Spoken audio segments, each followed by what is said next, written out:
Hey Keto Freaks, this is Carl. Do you or someone you know have trouble focusing? You know what I'm talking about. You sit down to read something, try to figure out your monthly budget, write that novel you've been putting off, or maybe you just can't seem to do one task at a time. Well, you may not know this, but I'm a musician as well as a software developer. Programming is a job that requires focus, long periods of uninterrupted work. It's hard. For them, and for you, I've created Music to Code By. This is music, yes, but it's specifically and scientifically designed to promote focus. Studies show that when math students were exposed to Baroque music between 60 and 80 beats per minute, they did better with comprehension and testing. So I created more modern music that is neither boring nor distracting, but falls within that tempo range. It's just the right mix. I also made the pieces 25 minutes long. That correlates to research that shows we all get brain fatigue after 20 or so minutes of hard focus. The result is thousands of happy customers. Now, you don't have to be a programmer to reap the benefits of Music to Code By. It has been known to soothe restless pets, calm fussy babies, and even help autistic kids relax and fall asleep. Listen to some free samples at musictocodeby.net.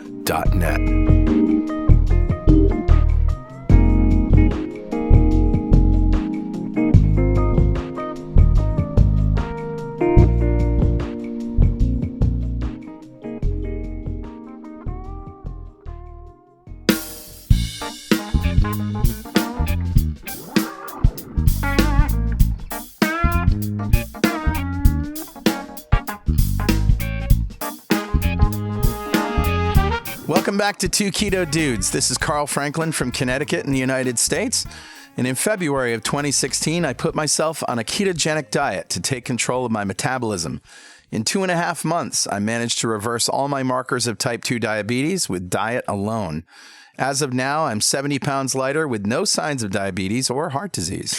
Hi, I'm Richard Morris in Canberra, Australia. I've been on a ketogenic diet for over 2 years. When I started, I was very sick with complications from type 2 diabetes.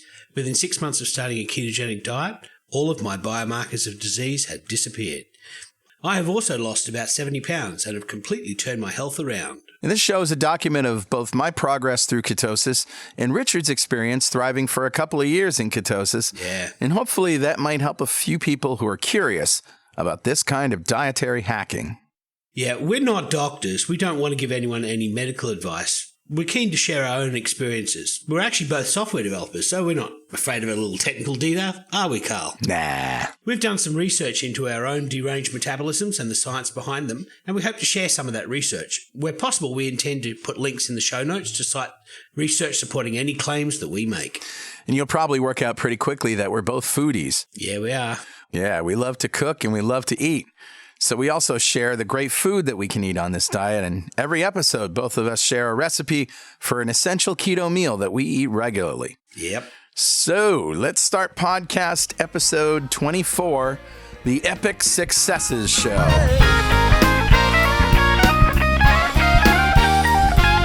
So do we have any corrections or apologies from last week, Richard?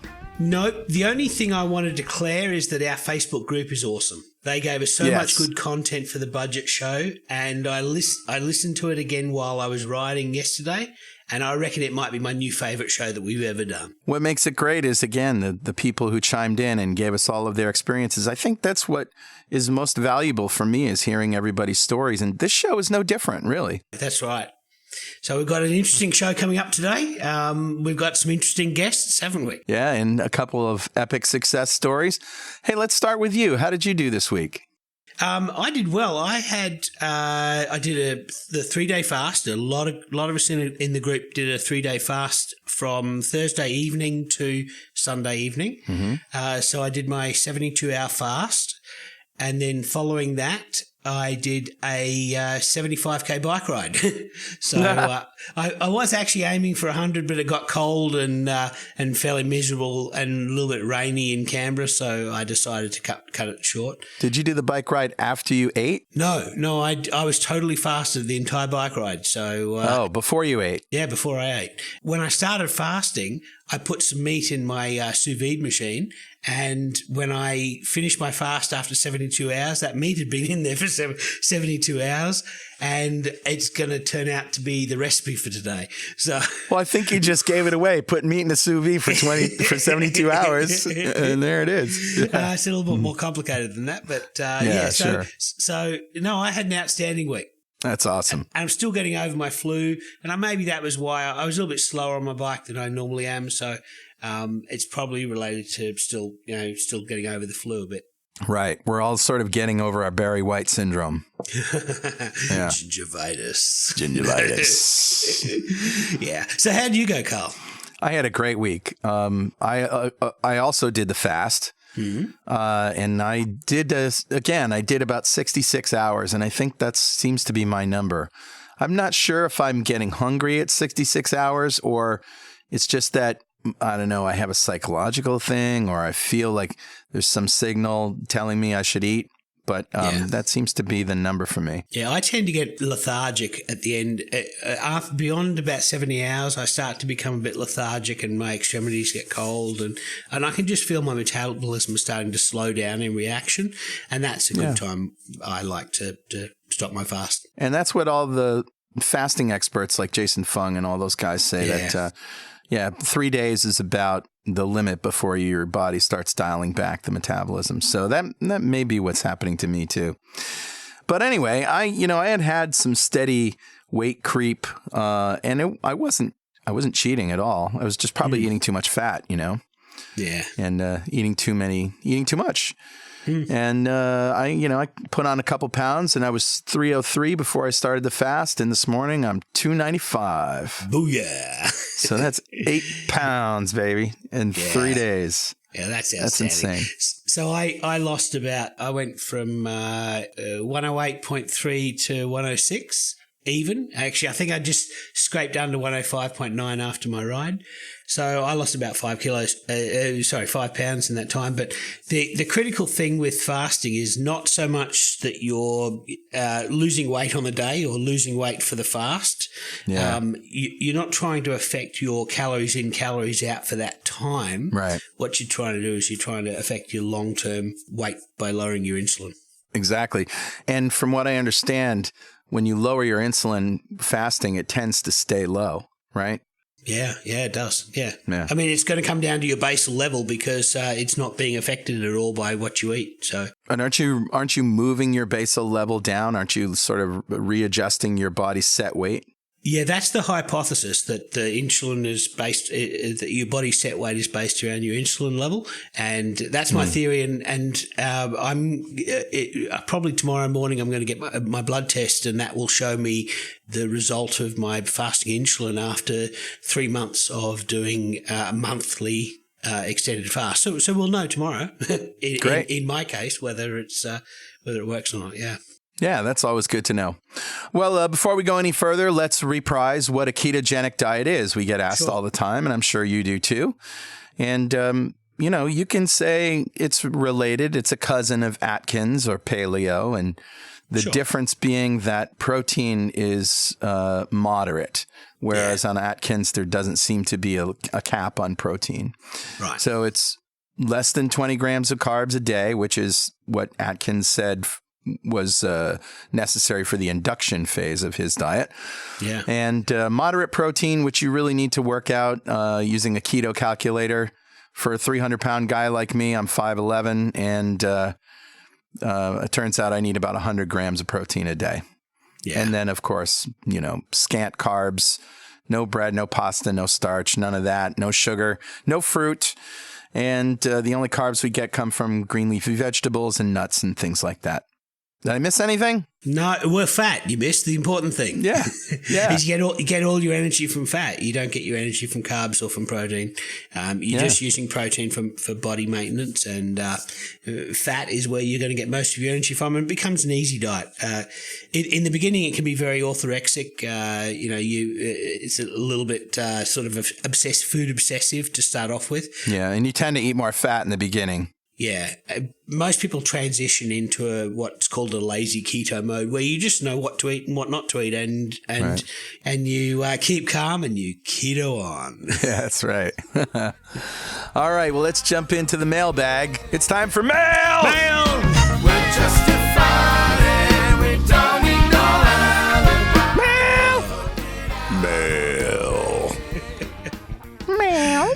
Mail.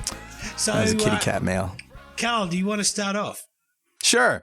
Well, this was from Brenda Zorn, and she, in our Facebook group, and she does it in her own Keto Ninjas group too, does a monthly fast. And this is an extended fast, goes for 3 days, and she recruits everybody to do it with her. Yeah. I don't know how many people we had. It must have been up to words of 50 that did it this time. Yeah. And there was a lot of people did it like for 1 day or for, one dinner to dinner fast, and some people just did a fat fast. But a lot of us did the full 3 day fast with Brenda. So Brenda says 3 day 0 calorie fast in progress. This will be fast number 6. Yep. Every time I do this fast, I lose a minimum of 2 pounds of fat permanently. It stays off. And nearly every time I am able to pull my belt in another notch. I started on the first notch in February. I'm on the 6th notch today. Awesome. Visceral fat is my main target. That is the fat that surrounds my organs in my gut that caused my insulin resistance. I will start my next fast Thursday, July 21st at 8 p.m. when my IF feeding window closes. That's intermittent fasting feeding window. Yep. And fast almost an entire 3 days until Sunday, July 24th at 4 p.m. when my IF feeding window normally opens for the day. Traditionally, I ask others to please join me. We can support each other. It's amazing how helpful it is when you know others are fasting with you. Fast for part of this time or all. Many keep going. Any amount of time you would like to join is welcome. Yeah.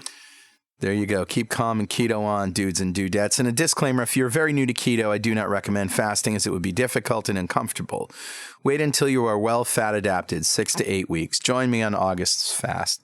And this is what we've been saying too.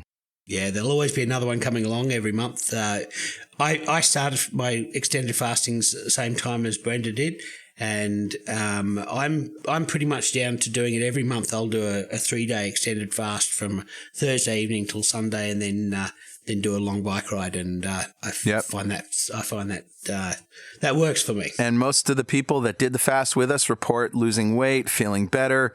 And I don't know anybody that got waylaid. Maybe a couple said they did, but most of us finished it, and I call that an epic success.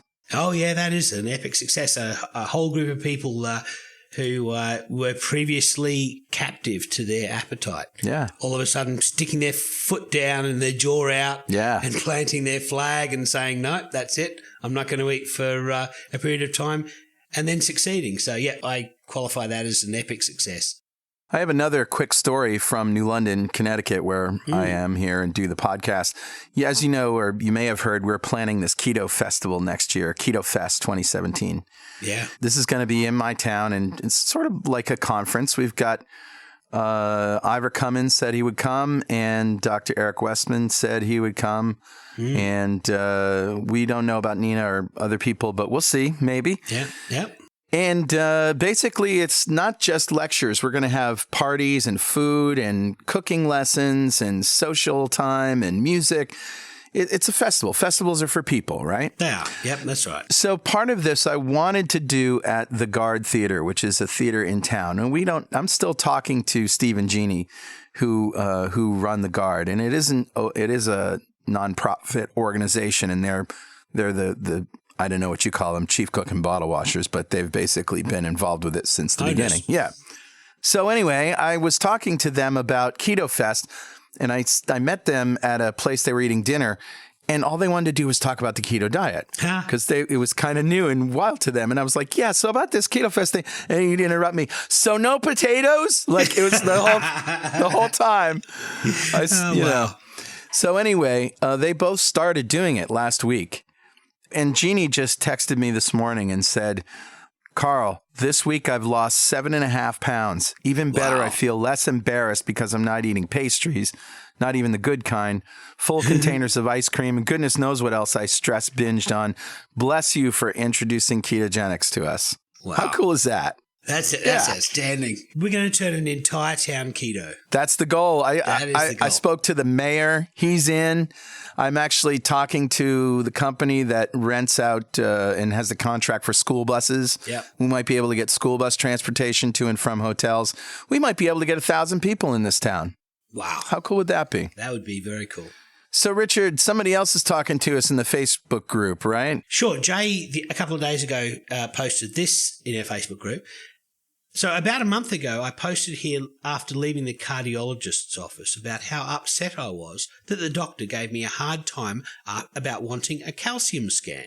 So this was the scan that I did a couple of weeks ago that showed that I had a 15-year warranty on against heart disease. No heart disease, no plaquing. Heart disease, right.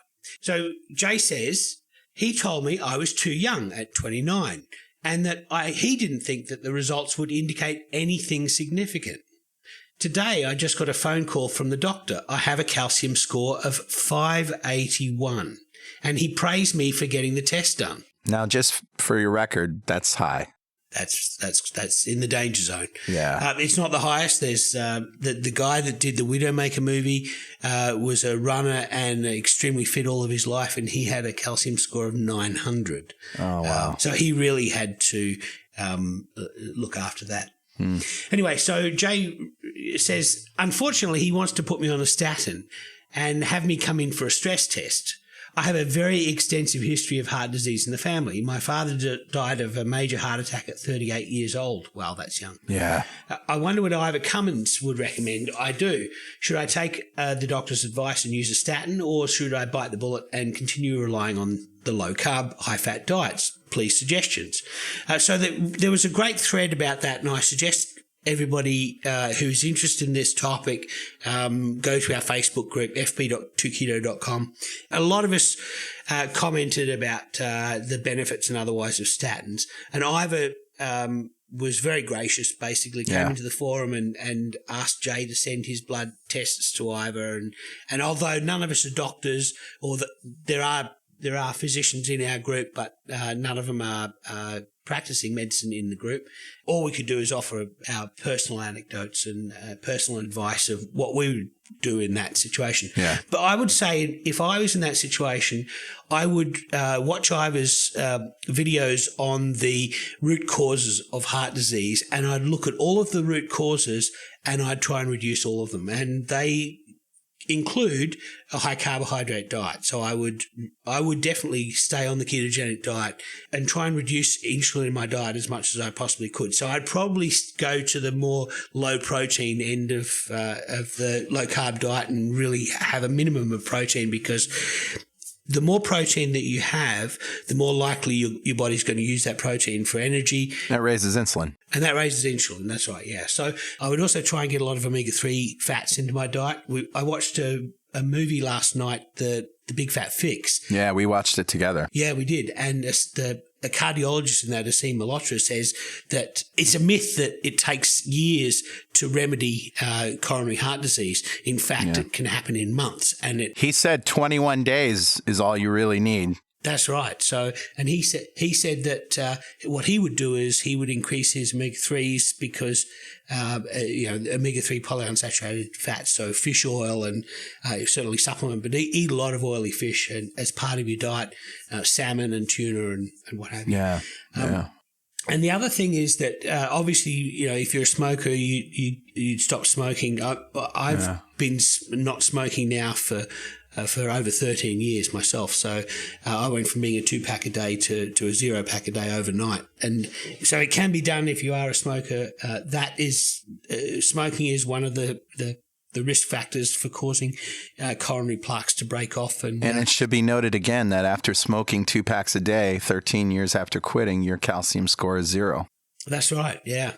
Yeah. And the other thing is that the other important thing to do is to get a regular calcium score. Now that you know that you've got the ticking time bomb in there, it's time to diffuse it with your diet, lower your stress, sleep, make sure that you sleep better and longer, and get a calcium score on a regular basis. If you can show that your calcium score is not going up, then you're fine.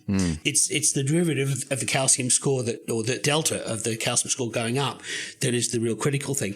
And people who have a calcium score that is rising year on year by 15% are really in the danger zone. That's where you really got to worry about it. So for me, with my zero calcium score, I can probably go for 15 years, maybe 10 years without getting another one. And I know that I'm in a pretty good state. But for somebody who's got a higher calcium score, I would recommend getting a check more often and really trying to make sure that your number stays the same. Yeah. It may not go down, as Ivor said in our show. It may not go down. For some people it does, and some people it doesn't. But the critical thing is to make sure that you now know about it and you can address it and make sure that your calcium score is not growing. Yeah. Very good. And then we got this incredible message in the group, this post from Kassie. Yeah. And it started, "Today, I threw my insulin away. Wow. I was nervous, sitting, waiting to get my A1C at the doctor's office. He came in, smiling huge, told me I dropped my A1C from 9.7 to 6.3. Wow. Yeah. His next words were, "I'm assuming this is due to regular insulin use and following your recommended diet more closely." Sure it is. We had a bit of a chat then. He was impressed by my results, but still skeptical. However, with this kind of improvement, he said I no longer needed my insulin. And folks, I was on a lot of insulin, short and long acting, 4 injections a day and headed toward 5. He also halved my dosage of metformin, took me off my blood pressure medicine, and said I no longer need to see him quarterly. After 8 weeks of imperfect keto, 8 weeks. Wow. How cool is that? Now, I qualify that as an epic success. That is an epic success. We should get Kassie on to talk about it. That's a really good idea. Kassie, are you there? I am. And your worst half, Dustin Ewers, is here, right? That is correct. And Dustin, you found out about this show from the other show that I do, .NET Rocks, right? Yep, I was listening, and you're talking to the other Richard about it. Yeah, Richard Campbell. And I know I've done paleo and slow carb and all the other things, and I just sort of wrote keto off as being completely insane. And after listening to you, I was like, you were like me in a decade or two. Yeah. You're kind of a programmer. You even look a little bit like me. It's kind of weird, but if it works for you that well, I need to try this. So I started listening to the other show, or to Two Keto Dudes, and I just kind of said, let's go. Okay. And I did it. And I started, Kassie was actually visiting her family in Bloomington. And so she was gone. And I was like, all right, whatever. I'm just going to quit eating carbs. I'm done. And over, a week or so, I transitioned. And then when she came back, she had forgotten her insulin in Bloomington. She actually accidentally left it with her family. And I'm like, well, you might want to start doing keto too. So that's how you got to this place, Kassie. He was doing it because he heard the show, and then you left your insulin at home, and I guess you said insurance wouldn't pay for you to just go get some more insulin, which to me is just absolutely evil. Yeah, they would not cover a replacement of lost medications.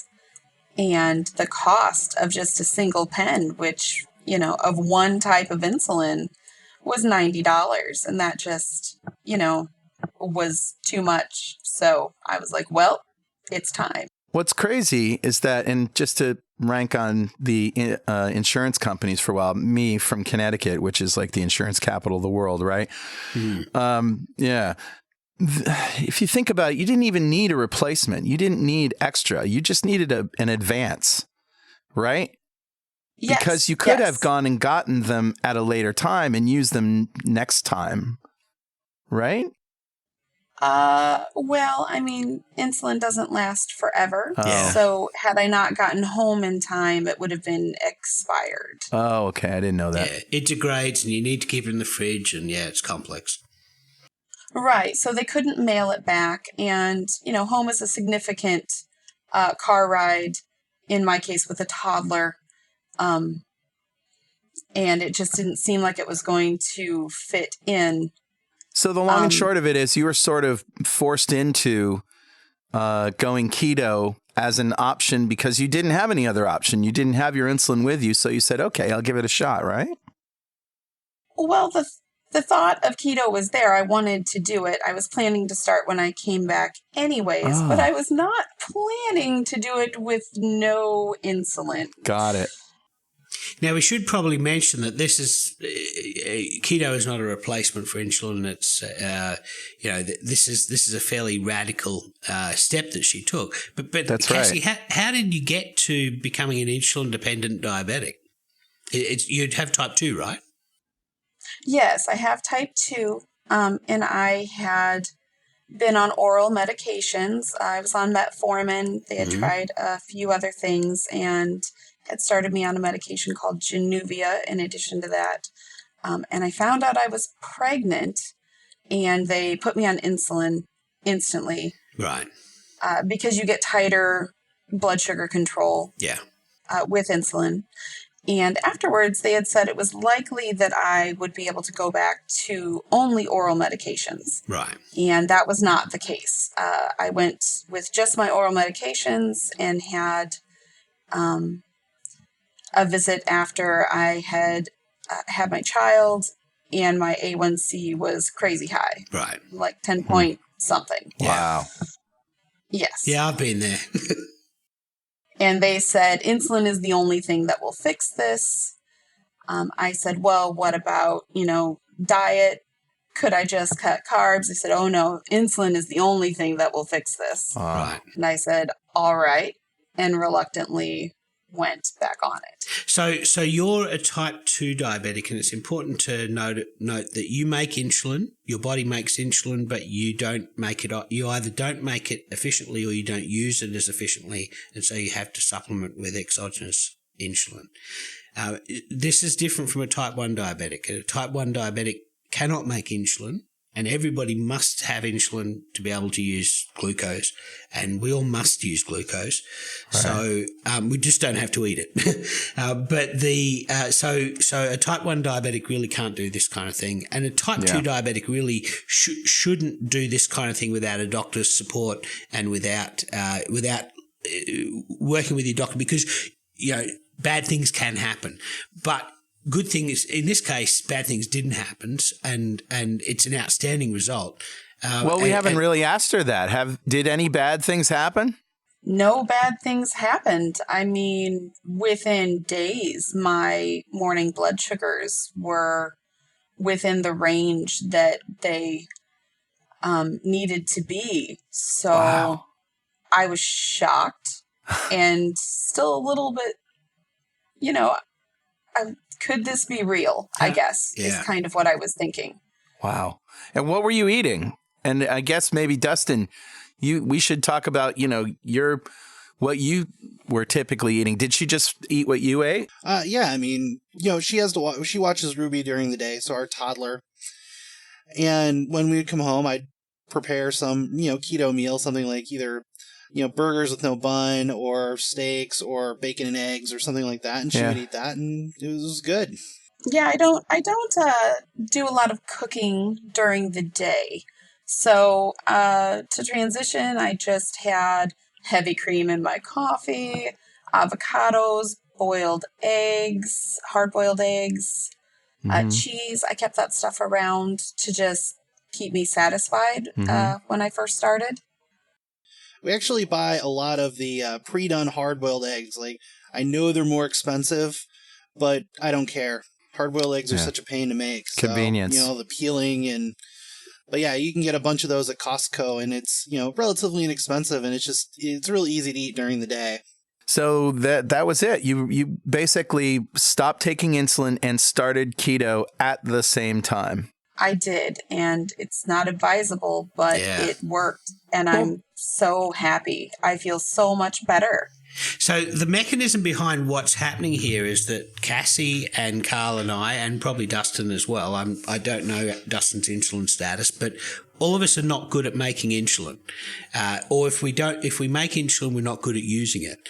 And so what happens is we essentially have a broken mechanism for dealing with high blood sugar. So normally your blood sugar is in a range between 5 and 6 millimoles per litre, between 80 and 100 milligrams per deciliter. And your body likes to keep it in that range. Any too low and your brain will run out of energy, and you'll slow right down, and really low and you'll go into a diabetic coma. Really high and you start, all that sugar in your veins starts caramelizing everything. You become sugar-coated on the inside of your arteries, and it causes a lot of things like heart disease and blindness, and it will degrade your nerves, so you lose sensation in your arms and legs, and a lot of diabetics lose their feet because they get a small cut in their feet and they don't notice it because they can't feel it. And not only do they not notice it, but it doesn't heal. Like the healing mechanism gets disrupted, doesn't it? That's right. So all of the small blood vessels that feed the body are damaged by all that glucose. So that high level of glucose, it's important for the body to maintain that and maintain what they call glycostasis, which is the ability for the body to maintain a good range of glucose. No matter how much you eat, your body is supposed to be able to, if you eat some, it's supposed to be able to come in with some insulin very quickly and tamp it down and bring that glucose down. And the problem is that all four of us have a broken mechanism for doing that. It's really trying to hit a gnat with a baseball bat by taking exogenous insulin, because when the body produces insulin, it produces insulin locally to the pancreas at 10 times the level of the insulin at the organ next door, and which is the liver, the portal vein of the liver. And then that is 10 times stronger than the insulin level at your extremities. And so when your body produces insulin in your pancreas, it has that gradient from 100 to 10 to 1 between the pancreas and the liver and your extremities. And it's thinned out when it gets by the time it gets to your feet and toes. That's right. So, but when you inject it, when you have to inject it, type 1 diabetics have to inject. Type 2 diabetics who've been type 2 diabetic for long enough will eventually end up where Kassie is and end up put on insulin. And when you inject it, you're injecting a very large dose throughout your entire body. And so all of those extremities, all of those small blood vessels at the end of your fingertips and at the toes, they get overwhelmed with this insulin. And insulin will also, like glucose, will damage the walls of your arteries. And metabolic syndrome is essentially when your cells that normally respond to insulin by taking in the sugar fail to respond, and they get desensitized. That's and so right. your pancreas starts cranking out a lot more insulin. Yeah. And that makes it's a vicious cycle. It makes you even more insulin resistant. Yeah. And so it's funny that we think type 2 diabetes can be cured but managed by upping the insulin and increasing the insulin resistance, which is sort of going in the wrong direction, isn't it? Yeah, and so, it is. While Richard says we certainly don't want to tell anybody that they should do this, right? We are not doctors. We're not medical professionals. And he's, we're heavily disclaiming this, that don't try this at home, kids. But I'm wondering, are there any cases, case studies or studies themselves of people who have done what you have done in a controlled environment and had a negative result? I know on the Diet Doctor website, or some of the stuff Jason Fung did, like he talked about people who are really, really far along, like with, like severe kidney damage and stuff, going and doing keto and being better off, but nothing about, specifically about insulin-dependent diabetics. Because I can't imagine anyone doing a ketogenic diet and taking insulin at the same time. It kind of defeats the purpose, doesn't it? Absolutely. Yeah, I just there's nothing that tells me that this is a bad idea. In my intuitive brain, but I'm not a doctor, so.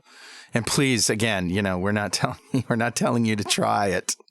The mechanism for how keto deals with your glycostasis is that instead of, we have a broken mechanism for handling high blood sugar with insulin, but we have a a functional mechanism for supporting low blood sugar with glucagon. And glucagon is the alternate, it's like the alter ego of insulin. Your body's either producing insulin or it's producing glucagon for the most part. There are exceptions.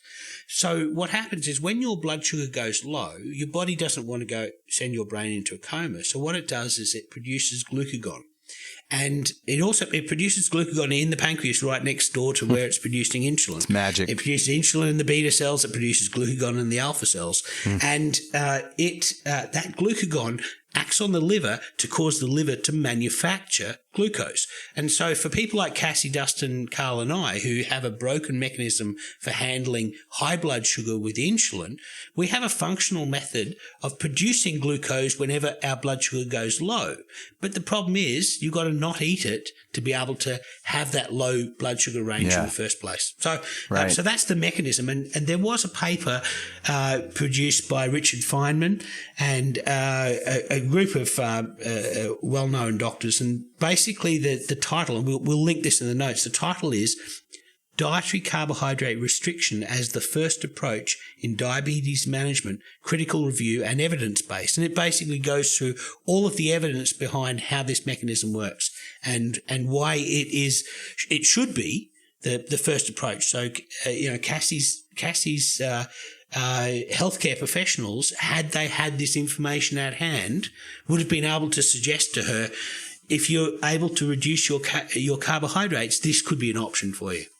Right. I mean, obviously, if you're taking insulin and you're eating carbohydrates, that's a recipe for disaster. But if you don't have insulin and you drop your carbs and you do keto at the same time, I don't know. And as long as your blood sugar is coming down, I don't see the downside. Do you, Richard? What could go wrong? Yeah, there are lots of things that could go wrong if you're not producing enough insulin on your own. If you're in Cassie's situation, the best idea would be to talk to your healthcare professional, say, this is what I want to do, and I want some support to help me titrate off my oral glucose medications, because some will take your blood sugar too low, and in some cases, well, in fact, in a lot of cases, when you start out taking insulin, you are told that you must have some glucose, some carbohydrate food at that time. And in fact, the standard treatment for diabetics who are insulin dependent is that they are told how much carbohydrate they must eat during the day. Yeah. Cassie, were you told that? Oh, absolutely. Wow. I was given carb ranges for each meal that I needed to stay within. Yeah. And your brain thinks, really? Mm-hmm. Because my body doesn't process this well, so do I have to eat that? Yeah. And you get answers, and it's like they're just reading from a script, really. It's very frustrating. Yeah. They just keep reading you the same ranges. 3 meals, 2 snacks. Biggest meal, 45 to 60 carbs a day. Jeez. Snacks, 15 carbs. Your other 2 meals need to be between 30 and 45 carbs. Wow. This is remarkable because the one thing that they do know about you is you're unable to deal with carbohydrates.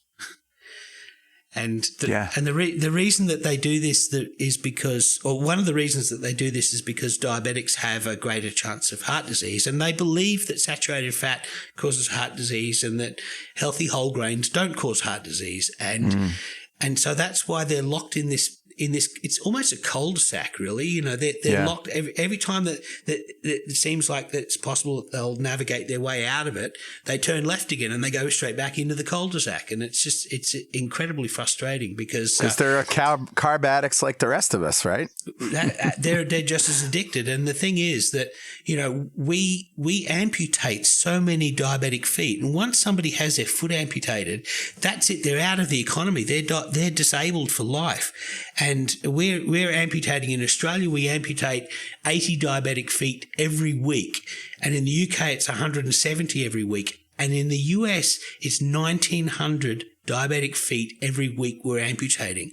And every one of those people is out of the economy, unable to contribute to the economy. And the rest of everybody else left in the economy has to work extra hard to support these people. So, and you think it's expensive now? It's going to be really expensive when everybody's losing feet and Right. Absolutely. Yeah. From an economic point of view, it's horrible, but the good thing from an economic point of view is diabetics don't live for very long. So, it reminds me of a video that I saw, and I'll put it up on the links. It's a TED Talk by Peter Attia, and he was a doctor treating a woman for terminal pancreatic cancer, and he really couldn't do anything for her, and he felt really sorry and compassionate for her and did the best he could to comfort her. And then he saw a woman who had type 2 diabetes, and he had to make a determination whether her foot was going to come off because it had become gangrene and stinky and nasty, and and he said he had contempt for this woman. He was angry at her because he thought in the back of his mind, why didn't you do something about this when you could have? Why didn't you eat less and exercise more? You could have prevented this. He was really contemptful and angry. And then he contracted metabolic syndrome himself. And he's a championship swimmer, and he was exercising 3 to 4 hours a day, thin as a rail. But he began putting on weight around the middle, and even, eating the food pyramid. And he did some research and found out what we all know now, and that obesity is a symptom of a bigger problem. Just like when you bruise your foot after knocking it into something or stubbing your toe, you get a bruise. Well, we don't treat bruises. We tell people, hey, watch where you're walking. Exactly. It's incredible. He says, can you imagine a whole medical industry around bruise, management? And that's basically what we're doing. We're treating symptoms instead of looking at the root cause, which is metabolic syndrome. And how do you, and once he learned that, he started tearing up at the end. He's like, if I could go back and talk to that lady now, I would say, I'm sorry. I gave you the best care I could as a doctor, but I failed you as a human. Yeah. It's remarkable that we are navigating our way out of this problem by doctors themselves or their loved ones becoming diabetic. And people like Professor Tim Noakes, Peter Attia, and people like Richard Bernstein. And the interesting thing is most of these people are also engineers. Yeah. And it's interesting that a lot of engineers are getting into this field, looking into the root causes. Ivor Cummings is another example. Yeah. He had fatty liver disease, gamma GGT spiked in his blood tests, and he went looking for the root cause of this. There are other engineers like Peter Attia he worked on risk management of credit derivatives like I did on Wall Street. So Ivor's a chemical engineer. Ted Naiman, for example, a doctor in Seattle, well known in the low carb world. He was also started out as an engineer, and Richard Bernstein was an engineer. So there's a lot of engineers who are looking at this from a systemic point of view and coming to the same conclusion that we have. And basically that is that we're unable to deal with a large amount of carbohydrate in our diet. Yeah. And once you get there, a lot of these doctors now are probably the leading lights in diabetes care. It's sad, really, that they have to suffer their own diabetic epiphany, epiphany on the way to Damascus. But literally, that this is how we're going to navigate our way out of this by the medical field, members of the medical field having their own problem and having to learn to deal with it the same way that Kassie has, the same way that I have, the same way that Carl and Dustin have. Dustin, I'm curious how you've been doing and when you started. I started roughly mid-April, and so far I've lost about 38-ish pounds, so somewhere in that range. Wow. So that's pretty good. Not as good as you, but no, that's great. That's fantastic. And did you have high blood sugar and all that before? I had high blood sugar, but not in the diabetic range. So the doctor was beginning to get on my case. I was in like the 110 range fasting blood sugar, and I haven't gotten it checked since then, but I borrowed Cassie's meter and checked it one day, actually after a meal, and my after meal blood sugar was lower than my fasting blood sugar when I went to the doctor. So that was pretty cool. But the big thing for me is that I'm wearing the same size clothes I was in college. So it's roughly 10 years ago. It's so great. And I lost this amount of weight before on slow carb, but it took about twice as long to do so, and it did not feel nearly as good. Yeah. Like the one thing I really love about keto is that with most diets, you sort of grind along and you feel okay. But with keto, you feel like you're walking on sunshine. Yeah, like there's this immediate benefit. Like your memory's better. You just feel great. You're happy. The birds are singing. It's true. good stuff. Yeah. Better than any drug. Somebody in our Facebook group posted a picture of their interpretation of what being on keto is like, and it was a bear surfing a wave on a shark, shooting off a submachine gun and yelling. Yeah, they both were yelling. Yeah, both the shark and the bear were yelling. How awesome! And Kassie, how long do you plan to do this? Are you off insulin for good? Do you ever think that you're ever going to go back to it? I don't intend to stop eating a ketogenic diet. Certainly not. Who would want to go back on insulin? Yeah, it's really true, isn't it? It felt so good to just casually toss that in the trash and look in the drawer where it was in the fridge and think, oh, good, I can put more butter in there now. It felt great. That's awesome. It felt great. You can buy so much bacon for $90. That's true. That's true. Yeah. And that was what 90. You were spending $90 a month, right? Yeah, 90 on the insulin, plus pen needles and stuff, which is less. So it'll save us $100 a month, and that's our insurance copays. Yeah, I think I should start a new insurance company that's bacon insurance. So if you run out of bacon, we'll ship you some. That's bacon emergency services. Emergency bacon. Delivered by drone. There you go. Now it's spoken like a true software developer. This is awesome. Well, guys, thank you so much. It's been great talking to you, and congratulations, Cassandra and Dustin. Yeah, you both done really, really well. Thanks. I think we can call this an epic success. Oh yes, epic. All right, and that brings us to recipes. Recipes. You say you're due for a little Recipes. Okay, I'm going to go first. Now, this recipe, I've stepped on my lead for this. Yeah, because you tipped your hand at the top of the show. Yeah. So this recipe, I was at the National Press Club in Canberra the other day. My partner Julie is financial controller there, and they aspire to get a Michelin award this year. So they're a very fancy fine dining restaurant, and they had 72-hour beef, and I tasted this and it was absolutely delicious. So I thought to myself, I've got a sous vide machine. I like beef. I'm going to make that one day.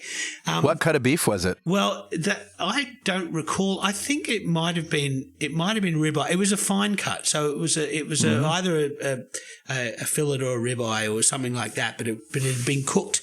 Now I asked Darren the chef what temperature he cooked it at and how long he cooked it for, and he said he did it at 56 degrees for 72 hours. So I decided 56 Celsius. That's right, 56 Celsius. And so I was thinking at some point in my life I'm going to make that, but 72 hours for a meal is a bit long to wait. I'm normally too hungry, unless you fast for 72 hours. Unless you're fasting, yes. Exactly. So I figured when Brenda said we're going to do a 3-day fast, I thought, I've got some food that takes 3 days to cook. So I won't be tempted to eat for that time. So what's great is when you tell people, what's that? Oh, that's my next meal. Oh, when's that going to be? 3 days. 3 days.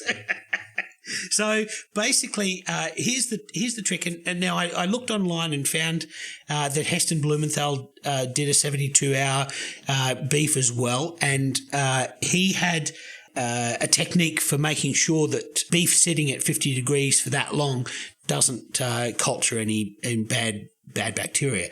So basically what I did was I cut my beef up into 4 portions, and each portion was going to be 2 plates worth. So I'm feeding just Julie and I. So If you're feeding 4 people, you'd have twice the amount. And so what you do is you put it in a bag and you rub a bit of butter on it and a bit of salt on it and put in some herbs. In my case, I use parsley butter, so that did the trick. I used a disc of parsley butter and sprinkled a bit of smoked salt on it. Did you use ribeyes? I used a ribeye roast. Now, this was a $60 ribeye roast from Costco, and it's intended to be sliced into steaks and then cooked like ribeye steaks. That's essentially like prime rib, right? Yeah, that's it. That really is. In Australia, we call it a Scotch fillet. Yep. You basically remove all of the air from the bag. This is the process of sous vide. Sous vide literally in French is under vacuum. So you're vacuuming the bag so that there is no air between the meat and the outside water temperature, so that the temperature gets through. There's no insulation. And so the trick to make sure that you have no colony forming units of bacteria that could kill your diners is that you cook it you put it in the bag in water that is at least 85 degrees in temperature for at least 5 minutes. And what that does is that starts cooking the outside layer of the meat, and the outside layer of the meat is where all of the bacteria is. So it's going to pasteurize that bacteria, and then you take it out of there and you put it in your water bath for 56 degrees and you leave it in there for 72 hours. So what you're doing is you're pasteurizing the outside surface of the meat and then putting it in a temperature that had you not pasteurized it, you'd probably be growing things. So that is brilliant. So that's the technique, and it goes in the bag for 72 hours at 56 degrees. And then when it comes out, I discarded the bag juices. In fact, I tried to make a jus out of the bag juices, but there was just a bit too much blood and I got that like curdled blood. Yeah. So I just discarded that and I made myself a sage bernoisette sauce, which is just burnt butter. Like a beurre blanc. Yeah, it is. Yeah. And so what I did was to actually make this steak, as it comes out of the bag, it's all perfectly across the entire piece of meat. Every single piece of it is medium rare.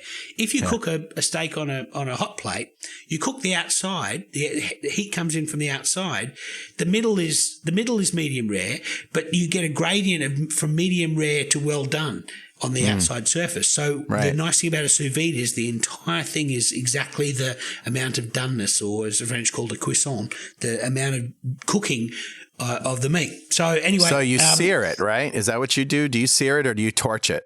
I seared it. Unfortunately, I'd run out of butane in my torch. So I figured what I'm going to do is I'm going to put a cast iron on the stove and I'm going to get it to really, really hot. I had very little oil. It was a seasoned cast iron pan.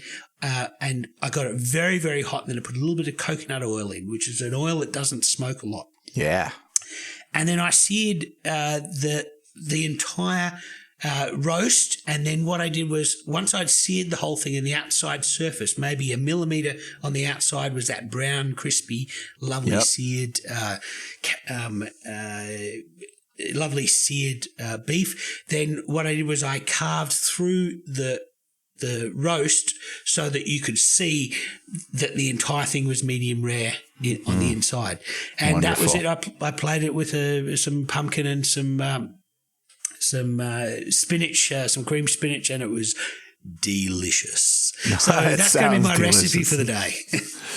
And I mentioned this in another show that I've got a poor man's sous vide, which Richard's got a more expensive water bath immersion circulator that keeps the temperature very, very accurately, at the same temperature. Actually, mine is a water bath from Aldi. It cost me about $70. I would love to get a immersion circulator. One of these days, that's sort of on my agenda of gadgets that I intend to get. I thought you had a nice expensive one. Well, anyway, my solution is a crock pot and one of those Dork Food devices, which is $99. This company called Dork Food, perfect for a geek like me, right? It's just a little power switch with a temperature gauge on it. So there's a thermometer that goes inside your crock pot filled with water where your bags of meat go. And that's just comes out with a cable. And then this thing plugs into your outlet and you plug your crock pot into that. So Nice. there's a relay that turns it on and off when it needs to, turns it on when it needs to raise the temperature, turns it off when it needs to cool it down. The only problem is it's got a very loud click. Like mostly Right. relays, when you turn them on, they click. And so this thing is constantly clicking on and off all night. And 72 hours of that will drive my wife to go live with mom for the weekend. So Yeah. Okay. Well, we need to get you a better sous vide machine, but that will do the job. That will get you into the process. Yeah. And it's worked really, really well for me. All right. So let me tell you about my recipe. yeah. What you got, Carl? My recipe is quick ice cream. Ooh, okay. And you do not need anything except ice, water, ingredients for the ice cream base, and a hand blender. Okay. And you need a freezer, of course. You got to have a freezer to put it in. But Sure. hey, if you're going to go buy ice cream, you got to put that in the freezer too. So come on, everybody needs a freezer.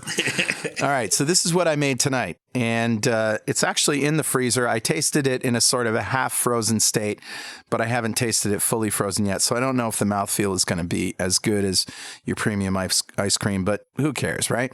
So this is, I thought it was going to be a butter pecan ice cream, which is simply going to be cream, some sweetener of some kind. In my case, it's xylitol.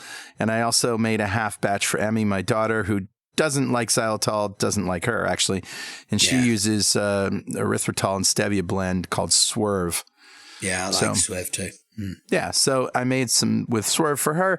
And basically, it's cream, vanilla, and I took a whole bottle of this rum, a little bottle of rum flavoring, because I couldn't get imitation butter. Okay. And I actually did put some butter, real butter, into the cream, because why not? It melts and it tastes good. Yeah. And then I put some of this rum flavoring in, which, kind of gave it. And then I toasted some pecans in, and these were just regular roasted pecans. They weren't salted, but they're not as crunchy as when you roast them. So I roasted them and I added salt and I added butter, so they would have some of that salty pecan flavor that would offset, and crunch really when you bite into them. Yeah. That sounds awesome. Yeah. So how I started was I took a pint and a half of heavy cream. I didn't use whipping cream. Poured that into a saucepan. And in my case, I split it in two with the two different sweeteners. But if you're doing it all in one saucepan, that's fine. Put your sweetener in there and make sure that it's dissolved. And that's the only reason that I heated it up, was because I want to dissolve the sweetener in it. Sure. And I also put in the rum flavoring and the vanilla, and I just got it tasting right, so that I had enough sweetener in it, but not too much. Yeah. All right. And then I cooled that off for just about 15 minutes. I just let it sit at room temperature.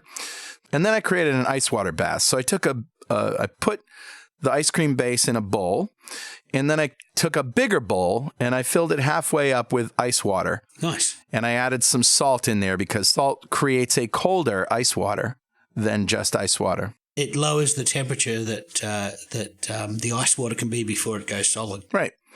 So I have one sitting in another and floating around in it, right? And just start whipping that with a hand blender. And just like whipped cream, it gets to that point where it's almost butter. You know what I mean? It gets really thick. So you're basically aerating. You're aerating this. You've made a sweetened cream, and now you're aerating it, and then you put it in the bowl the cold bowl. Right. Or you're aerating it while you're got it in the cold bowl. Yeah. That's right. Yep. So unlike a typical ice cream freezer, which is slow and, sort of gets around the sides first and then, you slow churned, this is essentially frozen whipped cream. Yeah. So I'm whipping the cream in the bowl and it gets really solid like butter. Then I take it out, I add my pecans, I fold those in, and that goes right into the freezer. And then, take it out an hour later and enjoy. That sounds good. And I'll tell you next week how it actually turned out. I've got an interesting story about ice cream. So this story is about my grandfather, Arthur, and his wife, Jean. And he was in Canada at a fancy event. Now, this was an event at, I think, the Australian Embassy.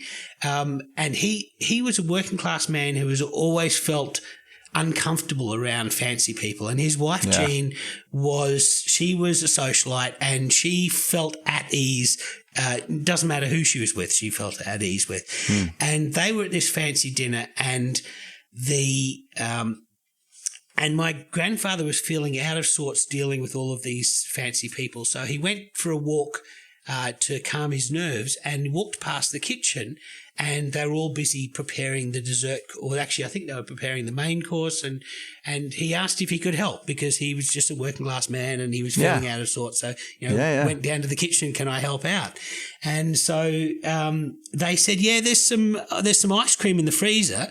Go into the freezer and pull it out and portion it off into blocks and put it on plates, and we'll come along and we'll dress it later with fruit.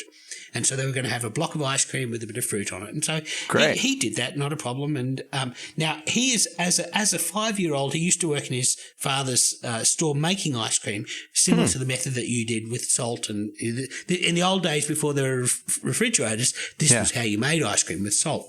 So he should know what ice cream looks like. Anyway, so he does this, portions up all this ice cream into these plates, and By the way, kids, that was called foreshadowing right there. Yeah, you should know what ice cream looks like. Exactly. So anyway, he goes back to the table and he's feeling a bit better. He's spoken with some working class people and he's feeling a lot more comfortable. So he sits down at the table and the dessert course comes out, and everybody gets their dessert, which is a plate with ice cream with fruit on top. And my grandparents are sitting there eating this, and my grandmother looks up at my grandfather and says, "Arthur, were you in the kitchen?" And he says, "I might have been." And she points to the ice cream and she mouths the word lard. Oh, no. He'd taken a big bucket of lard, thinking in the freezer, thinking it was ice cream. Cut it all up. Oh, my God. So in the Australian Embassy in Canada, and this is a famous family story, but anyway. That's awesome. Yeah, I know some people who actually would think, that's not bad. Put a little sweetener in that. Okay. Lard with a bit of sweetener and a bit of fruit. So anyway, that's my ice cream story for the day. That's a great one. And that concludes our show today. Hey, listen, if you have anything you want to tell us, something we said wrong, something that you don't agree with, or some more research that you've found to support or refute what we've said, send it by email to dudes@2ketodudes.com. You can post it on our website, or you could join our Facebook group at fb.2keto.com. You could send us a tweet at 2ketodudes, and now we're on Instagram also as 2ketodudes. So we're everywhere. We're everywhere. That's it, buddy. Hey, great talking to you, and I'm so glad we got Cassie's story. That's fantastic. Thanks, guys. All right, we'll see you later, people. Keep calm and keto on. Keep calm, keto on.